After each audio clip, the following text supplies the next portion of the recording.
Buenas noches, estimados participantes. Buenas noches, licenciada. Bueno, disculpar, tenía problemas para iniciar la reunión. Vamos a dar inicio con el control de asistencia, por favor. Aguirre Giovanna,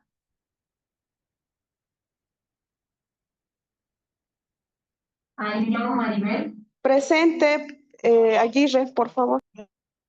Ya, está bien. Ayllón Maribel. Presente, buenas noches. Buenas noches, gracias. Ayala Rosa. Ballesteros Giovanni. Presente, licen. Gracias. Bautista Raquel. Presente, Licen. Gracias. Cari Julio.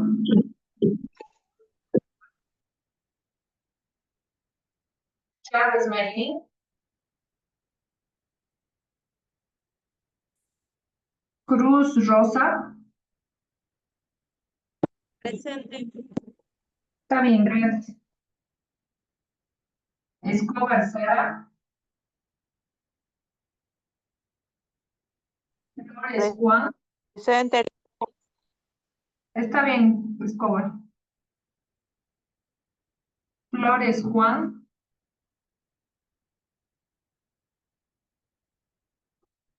Leaño Jimena.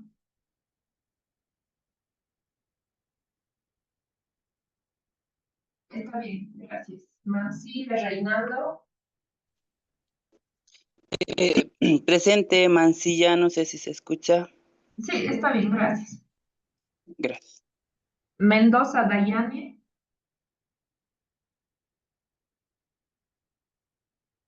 Nogales Angélica.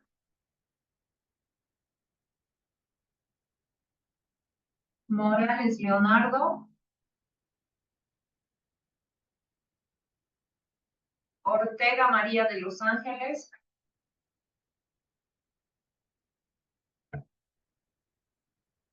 Quiroga Juan.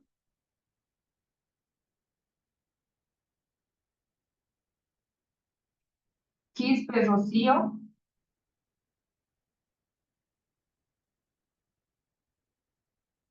Rocha Yusef. Rocha Yusef, presente. Está bien, gracias. Soto Amelia. Tapia Erika.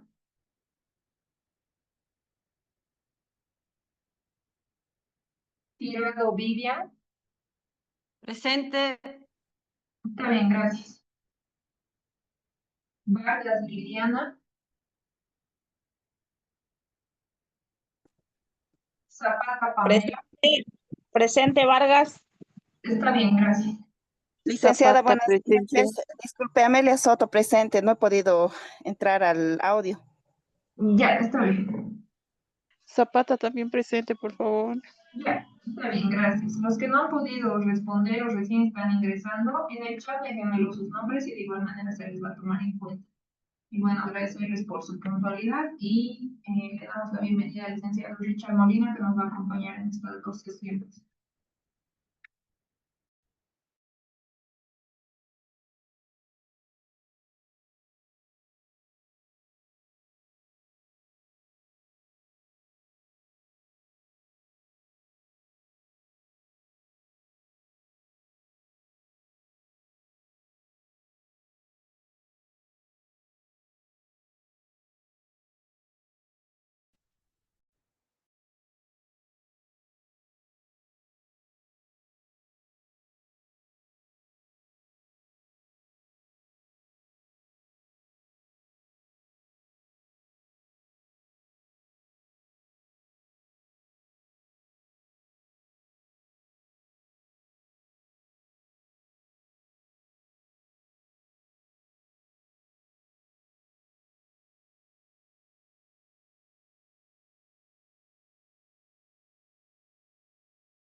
Muy buenas noches. ¿Me escuchan?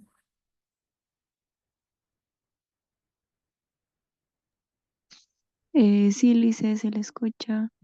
Excelente, muchísimas gracias. Permítanme, por favor.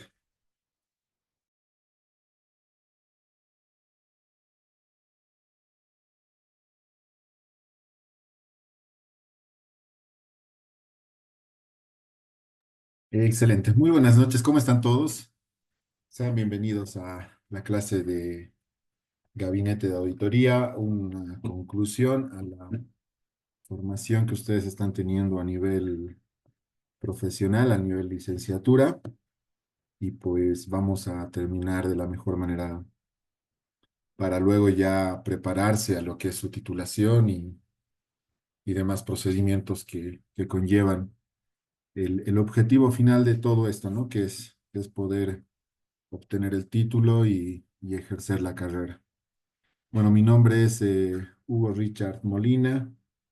Me vengo desarrollando en esta área ya voy los 15 años y pues toda la experiencia en el área contable y después en la parte de auditoría pues, me ha permitido acompañarles esta noche. Eh, Dicho esto, pues he preparado una presentación para que consolidemos los aspectos más relevantes. Hoy vamos a ver un poquito, refrescar todo lo que ustedes seguramente han visto en las diferentes auditorías, como también en las materias de Auditoría Financiera 1 y Auditoría Financiera 2.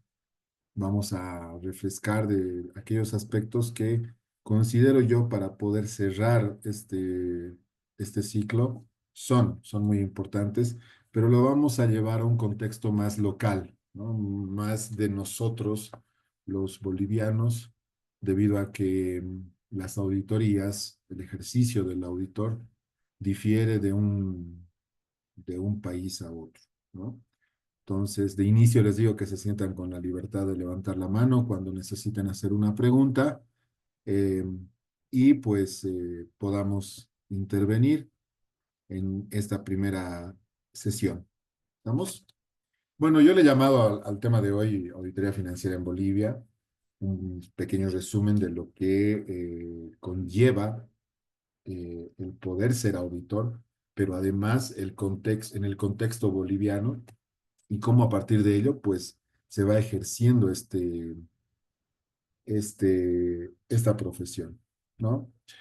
Ahí pueden ver un concepto básico de auditoría financiera, en donde nosotros, según el objetivo de la auditoría financiera, estamos ya capacitados para poder examinar los estados financieros, verificar que estos cumplan con las normas de contabilidad. Por eso ustedes han pasado por una formación inicialmente como contadores y después como auditores, ¿no? Y ahora les va a permitir esta etapa de conclusión profesional poder ejercer ambas carreras, ¿no? Ambas carreras. Pero volviendo al concepto, estando ya capacitados de poder examinar la exposición de los estados financieros a partir de una opinión, ¿no? La fase final del profesional auditor es poder expresar su opinión independiente, uno de los aspectos bien importantes en lo que es auditoría, sobre los estados financieros previamente examinados para poder indicar si estos han sido elaborados, preparados de forma razonable.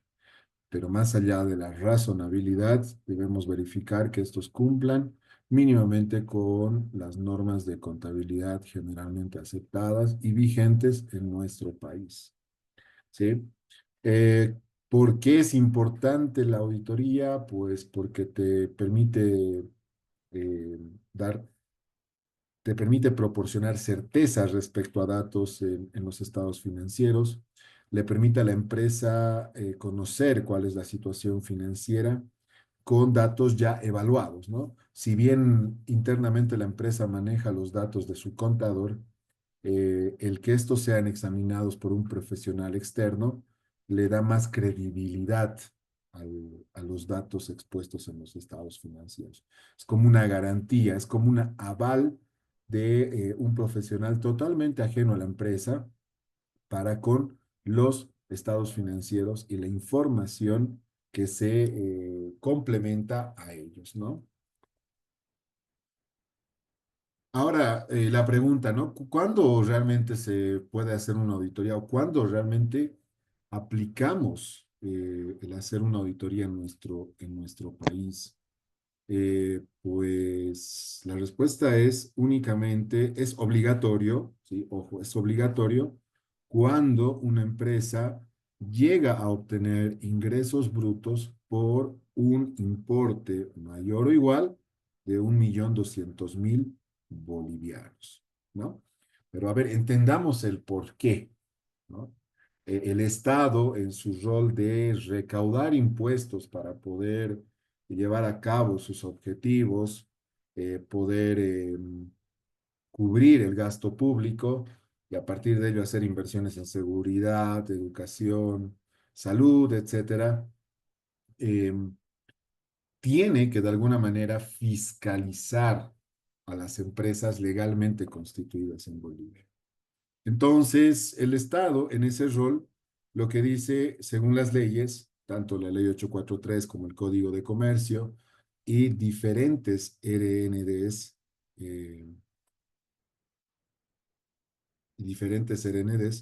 pues lo que hacen es, de alguna manera, controlar que esta información que cada empresa genera esté debidamente respaldada por un auditor, ¿no?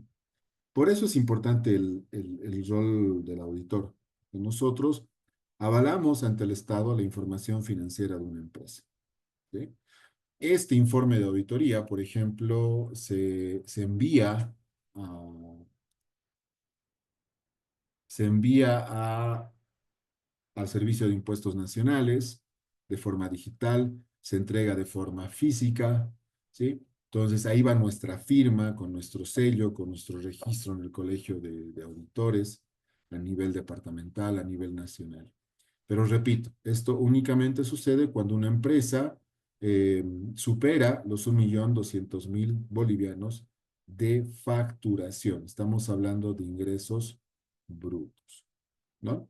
Entonces, de esta manera el Estado, hasta cierto punto, garantiza que esta información sea fiable, sea transparente y le permita poder más adelante, ante una situación eventual de fiscalización, verificar esos datos, ¿no? Entonces, el alcance del Estado no solamente es recibir este informe de auditoría, sino también poderlos verificar cuando así lo requiera, ¿no?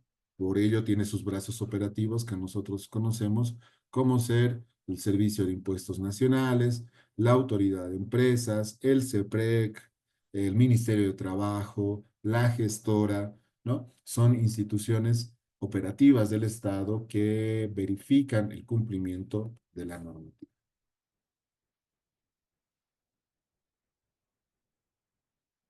Muy bien, entremos un poquito al marco normativo que está vigente actualmente en Bolivia.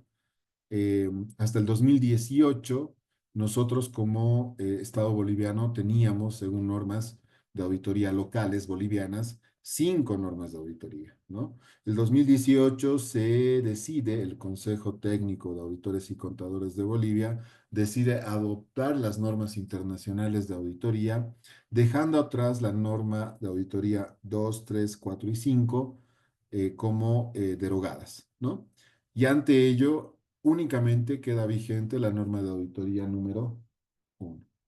Esta norma de auditoría 1 es la única norma local que ha quedado vigente, pero en reemplazo de las otras 4 derogadas, queda las normas internacionales de auditoría.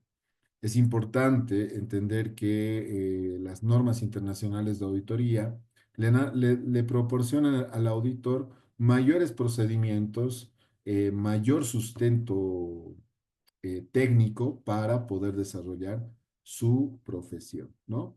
Un poquito para entender el agrupamiento de normas, porque las mías tienen otro tipo de nomenclatura. Las NIAs, a partir del número 200, son varios grupos, 200 hasta el grupo 300, nos habla de planificación. A partir de la NIA 500, nos habla de ejecución.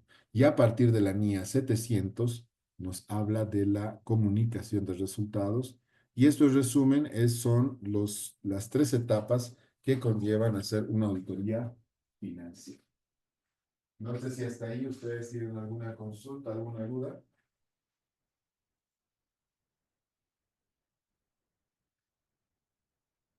Ok.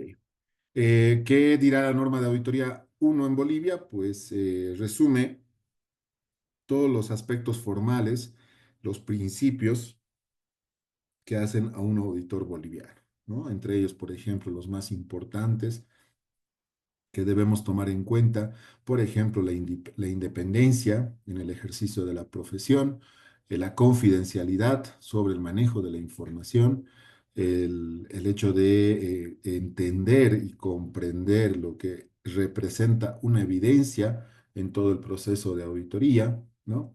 Por mencionar algunos que están citados en esa norma. Justamente les he explicado hace un momento las tres etapas que conllevan realizar una auditoría. Esta auditoría, pues, o cualquier tipo de auditoría en realidad, debe planificarse, debe ejecutarse y los resultados deben ser informados. Ustedes ya conocen de esto, ustedes lo han visto ya en anteriores materias y esta aplicación en realidad se da a cualquier auditoría, ¿no?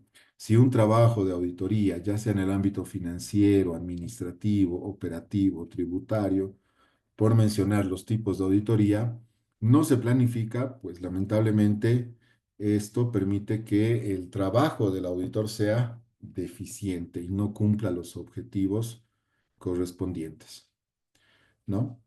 La ejecución es en la etapa en la que el auditor de alguna manera recolecta toda la evidencia para poder respaldar su informe. Y bueno, el informe es como la cherry de la torta, en donde el auditor se explaya, tiene un documento en donde él puede emitir su propia opinión respecto a los resultados del examen, ¿no?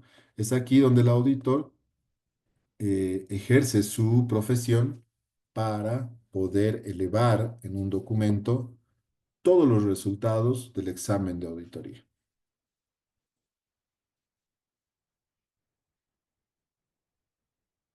¿Cómo se le conoce también a la fase de planificación o etapa de planificación? Fase y etapa son términos totalmente sinónimos, pues estos tienden a mostrar todo un, todo un esquema de lo que la auditoría debe eh, ejecutarse, ¿no? Entonces, justamente en la etapa de planificación, por ejemplo, se comprende el negocio de la empresa que se está auditando, se evalúan los controles internos, el auditor puede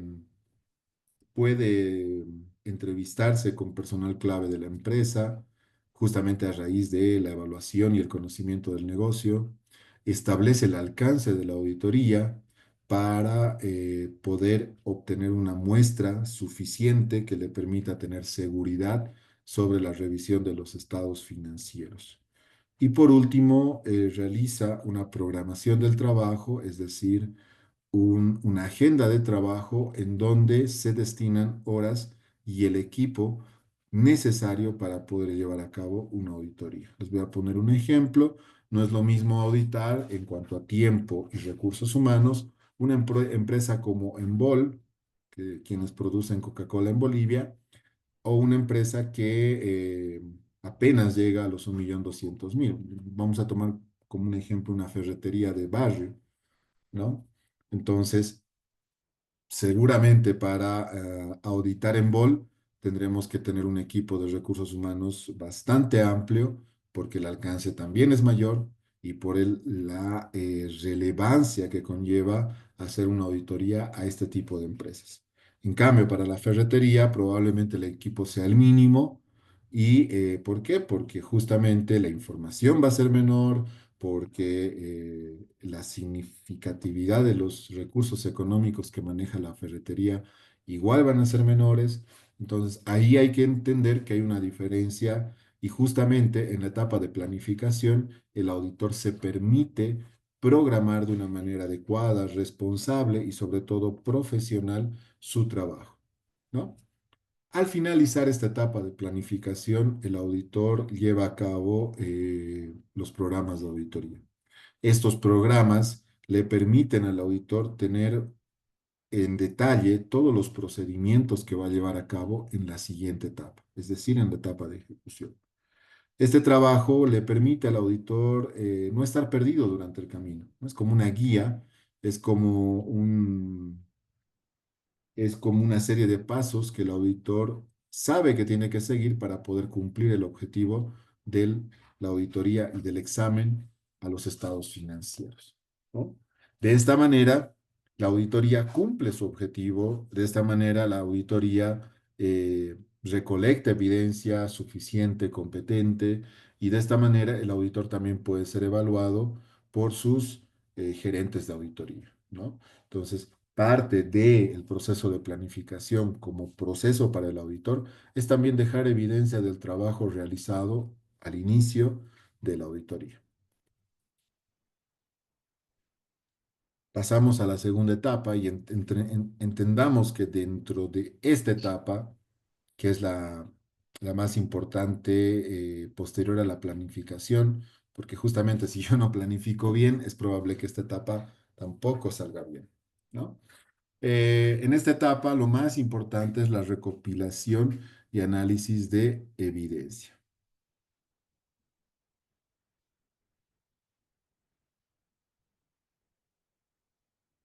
La recopilación y análisis de evidencia se lleva a cabo a raíz de las pruebas sustantivas. Lo que hace rato les decía en la etapa de planificación, la culminación de la etapa de planificación, los programas de auditoría, justamente uno de los programas son las pruebas sustantivas, en donde el auditor elabora distintos procedimientos para poder recolectar evidencias. Para esto, el auditor tiende a realizar pruebas que le permitan verificar los saldos de las transacciones a través de distintos procedimientos de auditoría. Los más conocidos, los más comunes, los más usados son lo que conocemos como confirmación de saldos y recuento físico. El día de mañana, los dos ejemplos prácticos que vamos a revisar con ustedes justamente se basa en este grupo de cuentas, ¿no?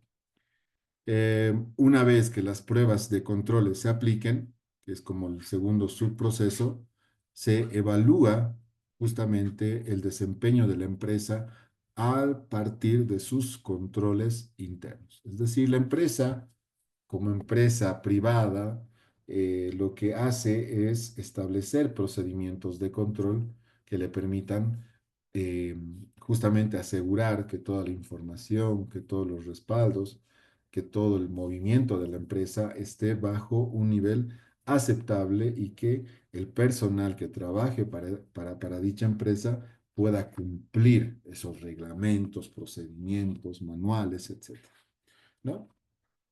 Y a partir de ello, pues el auditor verifica y analiza los datos. Esto justamente es un proceso fundamental en donde el auditor tiende a poder verificar mediante sus procedimientos de auditoría toda la evidencia necesaria recolectada para determinar si existe o no existe algún problema en esos estados financieros. Con problema me refiero a distorsiones, con problema me refiero a errores que pueda cometer la empresa al momento de registrar sus transacciones,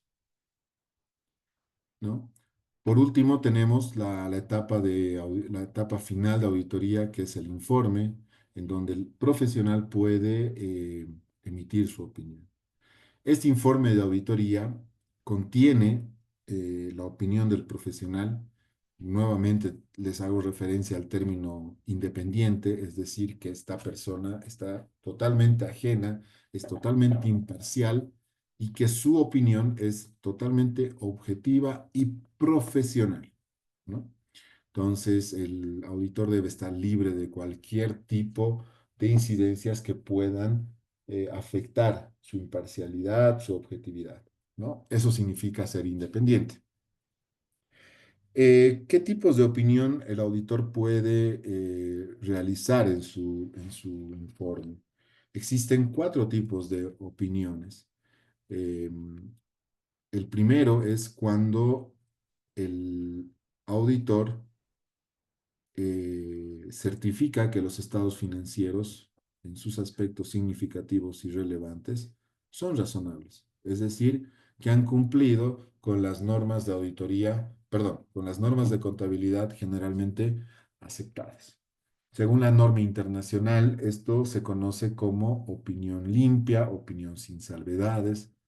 Y bueno, tenemos la segunda opinión, es una opinión con salvedades, en donde el auditor indica que existen ciertas desviaciones, ciertos errores que de alguna manera afectan significativamente a los estados financieros.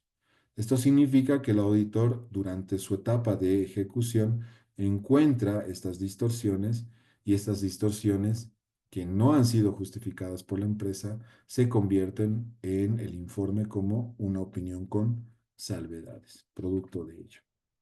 La opinión adversa es debido a muchas salvedades, es decir, muchas excepciones, ¿no? En una empresa, ustedes bien conocen, de acuerdo a la estructura del balance general y el estado de resultados, esto puede generar distorsiones en distintas cuentas, ¿no? Por ejemplo, cuentas por cobrar, cuentas por pagar, inventarios, ingresos, gastos, que es lo que más revisa, por ejemplo, impuestos nacionales, ¿no? Y en una opinión adversa significa que, por ejemplo, hay distorsiones en varias partidas, ¿no? Cuentas por cobrar, por pagar, ingresos, gastos, etcétera, etcétera. En cambio, cuando hablamos de una opinión con salvedades, hay excepciones, ¿no? Puede ser que el estado financiero de la empresa presente un pequeño error en inventarios. Entonces, por eso el auditor determina que es la opinión, el informe debe ir con una opinión con salvedades. Pero si se encuentra con 1, con 2, con 3, con 4, con varias salvedades, pues lamentablemente la opinión en el informe de auditoría llega a ser adversa. Ahora, ¿qué sucede cuando el auditor se encuentra limitado a poder desarrollar su trabajo? Es decir, se solicita información, no se la proporciona.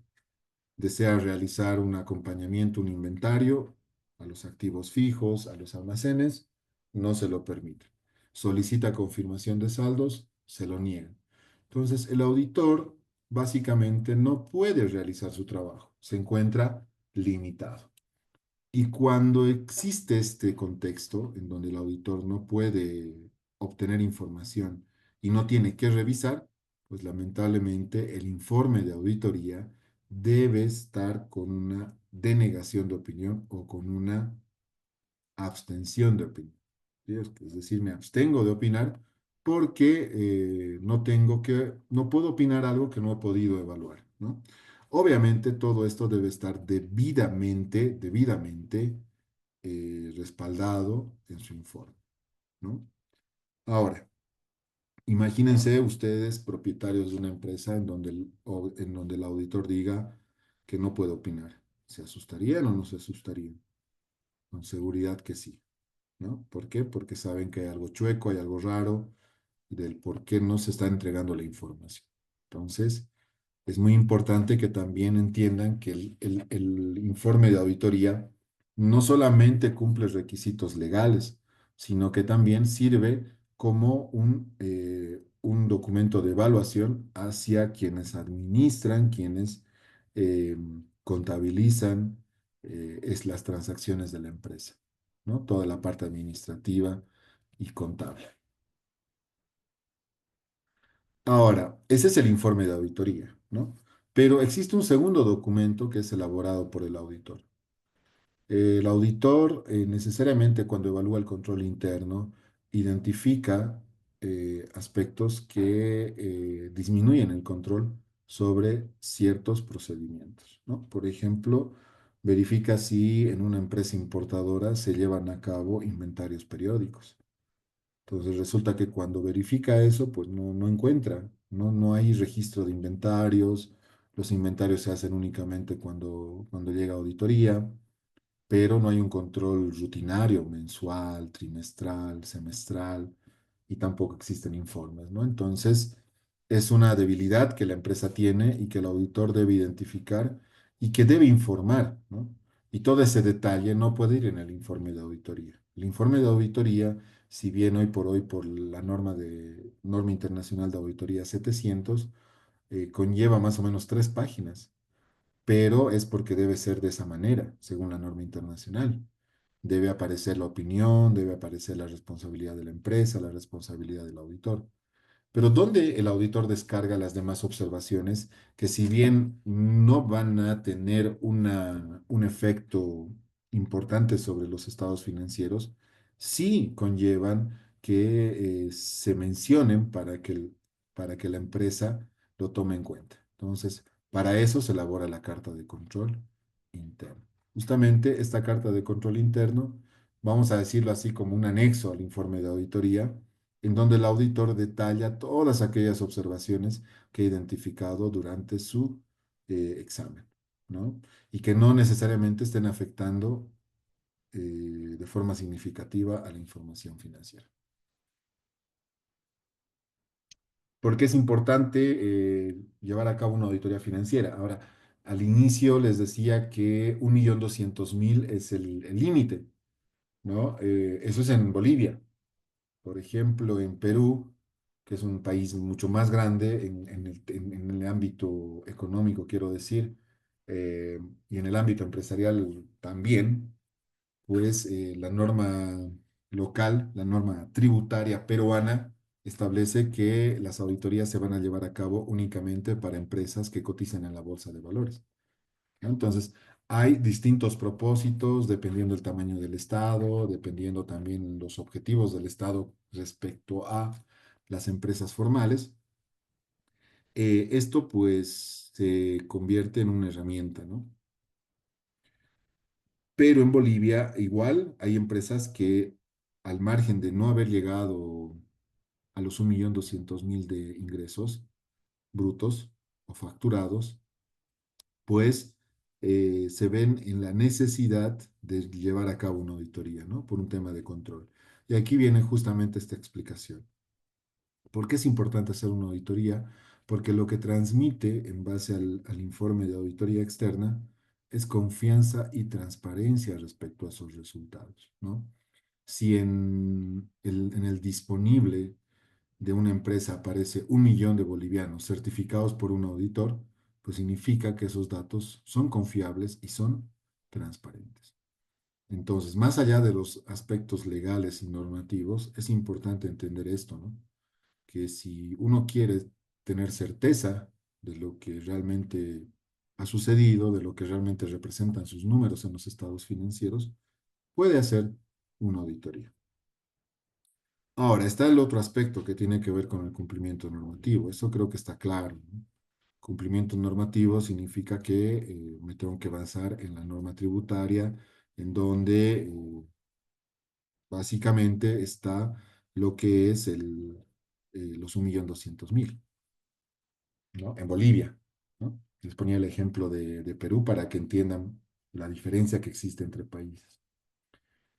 ¿Por qué me interesa cumplir normativamente esto? Pues porque si no lo hago voy a tener multas, voy a ser observado por impuestos, voy a estar en la mira del Estado a través de sus brazos operativos y no me conviene, no quiero eso, ¿no? Entonces cumplo nomás la norma y mando la información.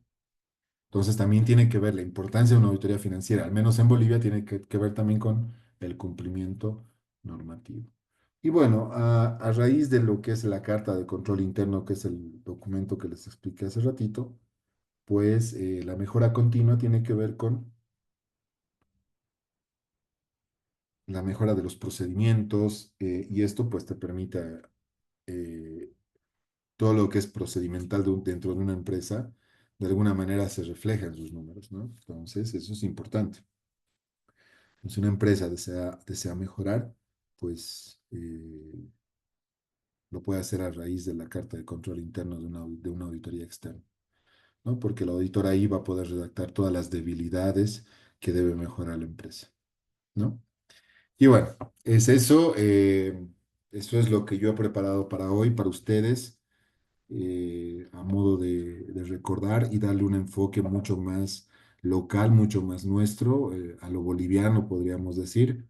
Y bueno, van a escuchar mucho a partir de noviembre la palabra auditoría por el contexto y la coyuntura que estamos viviendo en el cambio de gobierno, porque normalmente cuando hay un gobierno saliente y un gobierno entrante, más en nuestro país por el cambio de gobierno que vamos a tener, pues necesariamente se llevan a cabo auditorías, ¿no? Si bien el Estado tiene un brazo operativo para ello, que es la Contraloría General del Estado y sus auditores internos en cada institución y eh, sí, en cada institución perteneciente al Estado, pues eso permite que haya una base, ¿no? De credibilidad. Pero bueno, al saber que va a haber un cambio tan grande en lo que es la gobernabilidad de nuestro país, pues seguramente van a escuchar en las noticias auditoría tal cosa, auditoría YPFB, auditoría BOA, auditoría a, a todas las empresas pertenecientes al Estado, ¿sí? Espero que les sirva, espero que este pequeño resumen esté complementando todo lo que ustedes ya han aprendido a lo largo de este camino y que el enfoque también sea distinto para que ustedes puedan entender mejor. El día de mañana, ¿qué tenemos? El día de mañana tenemos parte práctica. Todo lo que hemos hablado hoy, sobre todo la parte de ejecución, que es operativamente hablando lo más importante en cuanto a práctica, quiero decir. eh, Vamos a repasar dos prácticas que justamente tienen que ver con la aplicación de procedimientos de auditoría y cómo a partir de ello, pues, se puede realizar mejor una auditoría. También vamos a tener un espacio para aprovechar la inteligencia artificial en la elaboración de controles internos, ¿no? De informes de control interno. Mañana la clase va a ser más práctica, sí, por favor tomen nota. eh, y bueno, vénganse, estén preparados, la tarde es pesada, ¿no? Más cuando todos trabajamos de lunes a viernes. Entonces traten de prever café, Coca-Cola, cosas que los puedan mantener atentos y despiertos, ¿sí? Conmigo sería hasta hoy eso. Espero que hayan disfrutado de esta pequeña presentación y si hay alguna consulta, si hay alguna duda, por favor, adelante.